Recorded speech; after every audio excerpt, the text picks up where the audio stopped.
તારી એ પહેલાં આજે તમારા ટ્રેડિંગ કોલ્સ પણ ખાસ કરીને જાણી લેવા છે. તો જે પણ કોઈ આપણે સ્ટોક અંગે ચર્ચા થઈ છે એમાંથી આજે કયા ટ્રેડિંગ કોલ્સ તરીકે તમારી પસંદગી બનશે? જે ટ્રેડિંગ કોલ્સ તરીકે એક તો પીડીલાઇટમાં ખરીદારીની સલાહ જે છે, તમે કન્સિસ્ટન્ટલી જોશો તો આ સ્ટોકમાં એક રિલેટિવ આઉટ પરફોર્મન્સ રહ્યું છે, ઇરરિસ્પેક્ટિવ ઓફ માર્કેટમાં જે હાયર લેવલથી પુલબેક મૂવ પણ આવે છે. આ સ્ટોકમાં કોઈ પણ જાતની સેલિંગ વોલ્યુમ સાથે નથી જોવા મળી રહી. તમને લાગે છે એક સ્લો એન્ડ ગ્રેજ્યુઅલ અપમૂવ પીડીલાઇટમાં આગળ કન્ટિન્યુ રહેશે? આજે ઉપરથી 1% નીચે છે તો એક સારી બાઇંગ ઓપોર્ચ્યુનિટી છે. તો કરંટ લેવલ્સ ઉપર 1640 નીચે સ્ટોપ લોસ રાખીને પીડીલાઇટમાં ખરીદારીની સલાહ રહેશે અને 1740 ટાર્ગેટ અમે ગ્રેજ્યુઅલી એક્સપેક્ટ કરી લઈએ.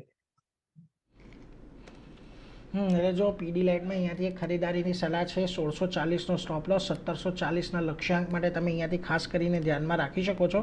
એટલે એના પર એક ફોકસ તમે ચોક્કસથી રાખજો.